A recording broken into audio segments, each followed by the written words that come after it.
చర్చలు జరిపే ప్రసక్తి లేదు.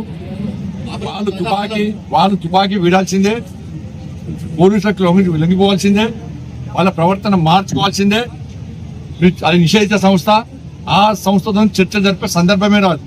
ఈ సంఘాల నాయకులు కూడా వాళ్ళు చేసినటువంటి అరాచకాలకు వీళ్ళు హిందువులు ఎందుకు స్పందించారో సమాజం. Thank you. మరి ఆ రోజు కేసీఆర్ గారు ఏమైనారు, రేవంత్ రెడ్డి గారు ఏమైనారు? వాళ్ళ దూరదర్శన్ రిపోర్టరు ఆడ టెలికాస్ట్ కవరేజ్ కోసం పోతే ఆయన చంపేశారు లక్షలు. మరి ఆ రోజు కేసీఆర్ గారు ఎందుకు మాట్లాడలే, ఈ సంఘాలు ఎందుకు మాట్లాడలే, రేవంత్ రెడ్డి గారు మాట్లాడలే? అరే వరంగల్ జగన్మోహన్ రెడ్డి మా కార్యకర్తను చంపేశారు, జాతీయ జెండా ఎగిరి చంపేశారు, అప్పుడు ఎందుకు మాట్లాడలే? వీళ్ళు హౌస్లో గౌడ్ చంపేశారు, అప్పుడు ఎందుకు మాట్లాడలే? రామన్న గోపన్న చంపేశారు, అప్పుడు ఎందుకు మాట్లాడలే? మీ కాంగ్రెస్ పార్టీ నాయకులను చంపేశారు చాలా మంది.